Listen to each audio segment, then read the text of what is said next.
ಚಿರು ನಿವಾಸದಿಂದ ನೇರ ಪ್ರಸಾರದ ದೃಶ್ಯಾವಳಿಗಳನ್ನ ಈಗ ನೀವು ನೋಡ್ತಾ ಇದ್ದೀರಿ. ಬೆಂಗಳೂರಿನಲ್ಲಿರುವಂತಹ ಚಿರು ಸರ್ಜಾ ಅವರ ನಿವಾಸ. ಪಾರ್ಥಿವ ಶರೀರವನ್ನ ನಿನ್ನೆಯೇ ತಂದಿಡಲಾಗಿತ್ತು. ಈಗ ಪಾರ್ಥಿವ ಶರೀರವನ್ನ ಅಲ್ಲಿಂದ ಎತ್ತಲಾಗ್ತಾ ಇದೆ. ಇಲ್ಲಿಂದ ನೇರವಾಗಿ ಕನಕಪುರ ರಸ್ತೆಯಲ್ಲಿರುವಂತಹ ಫಾರ್ಮ್ ಹೌಸ್ಗೆ ಪಾರ್ಥಿವ ಶರೀರವನ್ನ ತೆಗೆದುಕೊಂಡು ಹೋಗಲಾಗುತ್ತೆ. ಅಂತಿಮ ವಿಧಿವಿಧಾನಗಳು ಇಲ್ಲೂ ಕೂಡ ನಡೀತಾ ಇದೆ. ಇದಾದ ನಂತರ ಕನಕಪುರ ರಸ್ತೆಯಲ್ಲಿರುವಂತಹ ಫಾರ್ಮ್ ಹೌಸ್ನಲ್ಲಿ ಅಂತ್ಯಕ್ರಿಯೆಯ ವಿಧಿವಿಧಾನಗಳು ನಡೆಯುತ್ತೆ. ದೃಶ್ಯದಲ್ಲಿ ನೀವು ಗಮನಿಸ್ತಾ ಇದ್ದೀರಿ, ಧ್ರುವ ಸರ್ಜಾ ಅವರಿದ್ದಾರೆ, ಜೊತೆಗೆ ಬಹಳಷ್ಟು ಜನ ಅಭಿಮಾನಿಗಳಿದ್ದಾರೆ, ಕುಟುಂಬದ ಸದಸ್ಯರಿದ್ದಾರೆ. ಪಾರ್ಥಿವ ಶರೀರವನ್ನ ಅಲ್ಲಿಂದ ಎತ್ತುತ್ತಾ ಇದ್ದಾರೆ, ರವಾನೆ ಮಾಡ್ತಾರೆ. ಇನ್ನೇನು ಕೆಲವೇ ಹೊತ್ತಲ್ಲಿ ಬೆಳಿಗ್ಗೆಯಿಂದಲೂ ಕೂಡ ಅಭಿಮಾನಿಗಳು ಬರ್ತಾ ಇದ್ರು ಚಿರು ನಿವಾಸದತ್ತ. ನೆಚ್ಚಿನ ನಟನಿಗೆ ಅಂತಿಮವಾಗಿ ನಮನ ಸಲ್ಲಿಸೋದಕ್ಕೆ, ಅಂತಿಮವಾಗಿ ಒಂದು ಸರಿ ಅವರ ಮುಖವನ್ನ ನೋಡೋದಕ್ಕೆ ಅಂತ ಅಭಿಮಾನಿಗಳು ಬೆಳಿಗ್ಗೆ 6 ಗಂಟೆ ಮುಂಜಾನೆಯಿಂದಲೇ ಬರ್ತಾ ಇದ್ರು. ಈಗಲೂ ಕೂಡ ಬಹಳಷ್ಟು ಮಂದಿ ಇದ್ದಾರೆ. 12 ಗಂಟೆ ತನಕ ಮಾತ್ರ ಅಂತಿಮ ದರ್ಶನ ಅಂದಿದ್ರು. ಅಭಿಮಾನಿಗಳು ಹೆಚ್ಚಿನ ಸಂಖ್ಯೆಯಲ್ಲಿ ಬರ್ತಾ ಇದ್ರೆ ಅಭಿಮಾನಿಗಳಿಗೋಸ್ಕರ 1 ಅವರ್ ಎಕ್ಸ್ಟೆಂಡ್ ಅಂತ ಹೇಳಿದ್ರು. 1 ಗಂಟೆ ಆಗಿದೆ, 1 ತಾಸು ಹೆಚ್ಚುವರಿ ಆಗಿದೆ. ಈಗ ಇಲ್ಲಿಂದ ನೇರವಾಗಿ ಕನಕಪುರ ರಸ್ತೆಯಲ್ಲಿರುವ ಫಾರ್ಮ್ ಹೌಸ್ಗೆ ಪಾರ್ಥಿವ ಶರೀರವನ್ನ ತೆಗೆದುಕೊಂಡು ಹೋಗಲಾಗುತ್ತೆ. ಅದಕ್ಕೂ ಮುಂಚಿತವಾಗಿ ಇಲ್ಲಿ ಏನೇನು ವಿಧಿವಿಧಾನ ನಡೀಬೇಕು, ಮುಂದಿನ ಕಾರ್ಯಗಳು ಅದನ್ನ ನಡೆಸಲಾಗ್ತಾ ಇದೆ. ಪಾರ್ಥಿವ ಶರೀರವನ್ನ ಈಗ ಆಂಬ್ಯುಲೆನ್ಸ್ಗೆ ಹಾಕಲಾಗುತ್ತೆ. ಕೆಲವೇ ಕ್ಷಣಗಳಲ್ಲಿ ಚಿರು ಸರ್ಜಾ ಅಂತಿಮ ಯಾತ್ರೆ. ಧ್ರುವ ಸರ್ಜಾ ಫಾರ್ಮ್ ಹೌಸ್ನಲ್ಲಿ ಅಂತ್ಯಕ್ರಿಯೆ ನೆರವೇರುತ್ತೆ. ಎಲ್ಲಾ ರೀತಿಯಾದ ಸಿದ್ಧತೆ ಫಾರ್ಮ್ ಹೌಸ್ನಲ್ಲಿ ಈಗಾಗಲೇ ಈಗ ನೀವು ನೋಡ್ತಾ ಇರೋದು ಬಸವನಗುಡಿಯ ಚಿರು ಸರ್ಜಾ ಅವರ ನಿವಾಸದಿಂದ ನೇರ ಪ್ರಸಾರದ ದೃಶ್ಯ.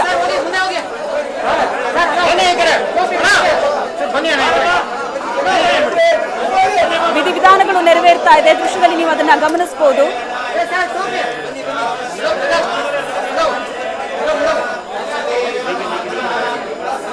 ಚಿರು ಅಂತಿಮ ಯಾತ್ರೆಗೆ ಸಿದ್ಧತೆ ಮಾಡಿದ್ದಾರೆ. ಕೆಲವೇ ಕ್ಷಣಗಳಲ್ಲಿ ಪಾರ್ಥಿವ ಶರೀರವನ್ನ ಕನಕಪುರ ರಸ್ತೆಗೆ ಕೊಂಡೊಯ್ಯಲಾಗುತ್ತೆ. ನೆಲಗುಳಿ ಗ್ರಾಮದಲ್ಲಿರುವ ಫಾರ್ಮ್ ಹೌಸ್. ಚಿರಂಜೀವಿ ಸರ್ಜಾ ಜೊತೆಗೆ ಧ್ರುವ ಸರ್ಜಾ ಇಬ್ಬರಿಗೂ ಕೂಡ ತುಂಬಾ ಇಷ್ಟ ಆಗಿರೋ ಫಾರ್ಮ್ ಹೌಸ್ ಅದು. ಅಲ್ಲೇ ತನ್ನ ಅಣ್ಣನ ಅಂತ್ಯಕ್ರಿಯೆ ಮಾಡೋದಕ್ಕೆ ನಿರ್ಧರಿಸಿದ್ದಾರೆ ಧ್ರುವ ಸರ್ಜಾ.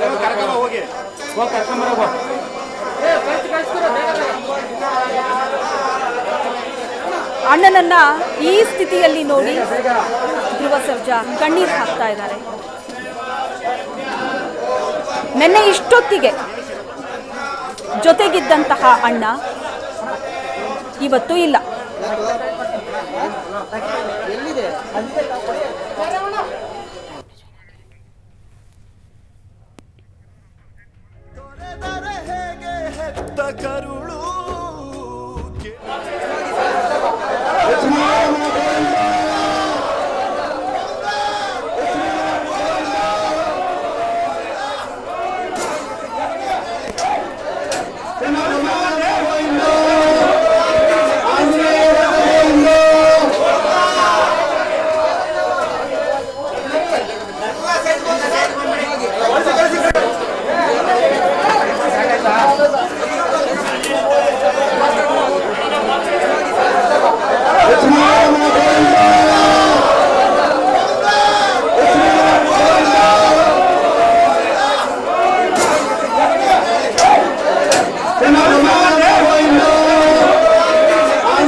ಬಸವನಗುಡಿಯಲ್ಲಿರೋ ಚಿರು ನಿವಾಸದಿಂದ ನೇರ ಪ್ರಸಾರದ ದೃಶ್ಯಾವಳಿಗಳನ್ನ ನೀವೀಗ ನೋಡ್ತಾ ಇದ್ದೀರಿ. ನಿನ್ನೆ ಆಸ್ಪತ್ರೆಯಿಂದ ಚಿರು ಸರ್ಜಾ ಪಾರ್ಥಿವ ಶರೀರವನ್ನ ತಂದು ಇಲ್ಲಿ ಇಡಲಾಗಿತ್ತು. ಈಗ ಇಲ್ಲಿಂದ ಕನಕಪುರ ರಸ್ತೆಯಲ್ಲಿರೋ ಫಾರ್ಮ್ ಹೌಸ್ಗೆ ಪಾರ್ಥಿವ ಶರೀರವನ್ನ ತೆಗೆದುಕೊಂಡು ಹೋಗಲಾಗುತ್ತೆ. ಅದಕ್ಕೂ ಮುಂಚಿತವಾಗಿ ಪಾರ್ಥಿವ ಶರೀರವನ್ನ ಒಮ್ಮೆ ಎತ್ತಿ ಮತ್ತೆ ಇಟ್ಟಿದ್ದಾರೆ. ಅಂದ್ರೆ ಅದು ವಿಧಿವಿಧಾನಗಳನ್ನ ಅಲ್ಲಿ ನೆರವೇರಿಸಲಾಗ್ತಾ ಇದೆ. ಕುಟುಂಬಸ್ಥರು ಪಾರ್ಥಿವ ಶರೀರಕ್ಕೆ ಪೂಜೆ ಸಲ್ಲಿಸ್ತಾ ಇದ್ದಾರೆ. ಅಂತಿಮ ವಿಧಿವಿಧಾನಗಳು ಏನೇನಾಗಬೇಕು ಆ ಎಲ್ಲ ಕಾರ್ಯವನ್ನು ಕೂಡ ನೆರವೇರಿಸಲಾಗ್ತಾ ಇದೆ. ಚಿರು ನಿವಾಸದಿಂದ ನೇರ ಪ್ರಸಾರದ ದೃಶ್ಯ ಇದು. ಇಲ್ಲಿಂದ ಕನಕಪುರದ ನೆಲಗುಳಿ ಫಾರ್ಮ್ ಹೌಸ್ಗೆ ಪಾರ್ಥಿವ ಶರೀರವನ್ನ ತೆಗೆದುಕೊಂಡು ಹೋಗಲಾಗುತ್ತೆ. ಚಿರು ಪಾರ್ಥಿವ ಶರೀರಕ್ಕೆ ಕುಟುಂಬಸ್ಥರಿಂದ ಪೂಜೆ ನಡೀತಾ ಇದೆ. ಅವರ ತಂದೆ, ಚಿರು ಸರ್ಜಾ ತಂದೆ ವಿಜಯ್ ಕುಮಾರ್ ಅವರು ವಿಧಿವಿಧಾನವನ್ನ ನೆರವೇರಿಸ್ತಾ ಇದ್ದಾರೆ. ಕೆಲವೇ ಕ್ಷಣಗಳಲ್ಲಿ ಪಾರ್ಥಿವ ಶರೀರವನ್ನ ಇಲ್ಲಿಂದ ಕನಕಪುರ ರಸ್ತೆಗೆ ತೆಗೆದುಕೊಂಡು ಹೋಗೋದಕ್ಕೆ ಆಂಬ್ಯುಲೆನ್ಸ್ಗೆ ಹಾಕಲಾಗುತ್ತೆ.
ಬಸವನಗುಡಿಯ ಚಿರು ನಿವಾಸದಿಂದ ನೇರ ಪ್ರಸಾರದ ದೃಶ್ಯಾವಳಿಗಳನ್ನ ನೀವು ನೋಡ್ತಾ ಇದ್ದೀರಿ. ಈಗ ಪಾರ್ಥಿವ ಶರೀರಕ್ಕೆ ಅಂತಿಮ ವಿಧಿವಿಧಾನವನ್ನ ನೆರವೇರಿಸಲಾಗ್ತಾ ಇದೆ.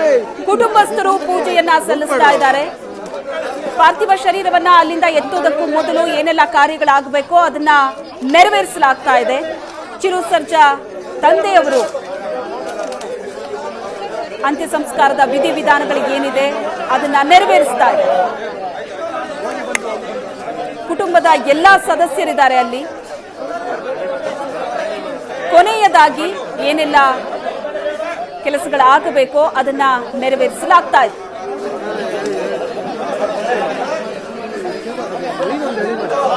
ಇನ್ನೇನು ಕೆಲವೇ ಹೊತ್ತಲ್ಲಿ ಪಾರ್ಥಿವ ಶರೀರವನ್ನ ಕನಕಪುರ ರಸ್ತೆಯಲ್ಲಿರೋ ಫಾರ್ಮ್ ಹೌಸ್ಗೆ ತೆಗೆದುಕೊಂಡು ಹೋಗಲಾಗುತ್ತೆ.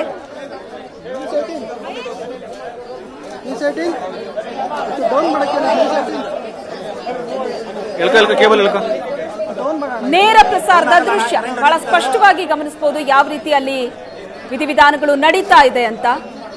ಧ್ರುವ ಸರ್ಜಾ ಇದ್ದಾರೆ, ಕಣ್ಣೀರ್ ಇಡ್ತಾ ಇದ್ದಾರೆ. ಯಾಕಂದ್ರೆ ಅಂತಿಮ ವಿದಾಯ ಇದು. ಕೆಲವೇ ಹೊತ್ತಲ್ಲಿ ಪ್ರತ್ಯಕ್ಷವಾಗಿ ತನ್ನ ಅಣ್ಣನನ್ನ ನೋಡೋದಕ್ಕಾಗೋದಿಲ್ಲ ಅಂತ ಮನಸ್ಸಿನಲ್ಲಿ ನೆನಪುಗಳಿರುತ್ತೆ. ಸಿನಿಮಾದ ಮೂಲಕ, ಅವರ ಪಾತ್ರದ ಮೂಲಕ, ಅವರ ವ್ಯಕ್ತಿತ್ವದ ಮೂಲಕ ಯಾವತ್ತೂ ಅವರ ಮನೆ ಮಂದಿ ಆಗಿರ್ಬೋದು ಅಥವಾ ಅಭಿಮಾನಿಗಳ ಮನಸ್ಸಲ್ಲಿ ಚಿರಸ್ಥಾಯಿಯಾಗಿರ್ತಾರೆ. ಆದರೆ ಪ್ರತ್ಯಕ್ಷವಾಗಿ ನೋಡೋದಕ್ಕೆ ಇರೋದು ಕೆಲವೇ ಹೊತ್ತು ಮಾತ್ರ. ಒಂದು ಕಡೆ ಮೇಘನಾ ಅವರು ಕಣ್ಣೀರ್ ಹಾಕ್ತಾ ಇದ್ದಾರೆ, ಬಿಕ್ಕಿ ಬಿಕ್ಕಿ ಅಳುತ್ತಾ ಇದ್ದಾರೆ. ತಂದೆ ಕಾರ್ಯವನ್ನ ನೆರವೇರಿಸ್ತಾ ಇದ್ದಾರೆ, ಅವರಿಗೂ ಕೂಡ ಆಗ್ತಾ ಇಲ್ಲ. ತನ್ನ ಕಣ್ಣು ಮುಂದೆ ತನ್ನ ಮಗನ ಕಾರ್ಯವನ್ನ ಮಾಡೋದು ಯಾವ ತಂದೆಗೂ ಕೂಡ ಅಸಾಧ್ಯವಾದ ಮಾತದು.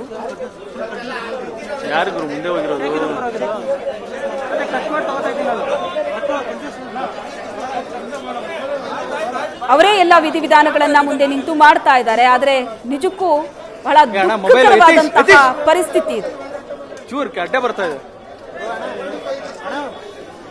ಮಗನ ಅಂತ್ಯಕ್ರಿಯೆ ನೆರವೇರಿಸೋದು ಒಬ್ಬ ತಂದೆ ಆದವರು ಸಾಧ್ಯವೇ ಇಲ್ಲದ ಮಾತದು. ಅಳ್ತಾ ಇದ್ದಾರೆ, ಬಿಕ್ಕಿ ಬಿಕ್ಕಿ ಅಳ್ತಾ ಇದ್ದಾರೆ, ಕಾರ್ಯ ನೆರವೇರಿಸ್ತಾ ಇದ್ದಾರೆ. ಪಕ್ಕದಲ್ಲೇ ಧ್ರುವ ಸರ್ಜಾ ಇದ್ದಾರೆ.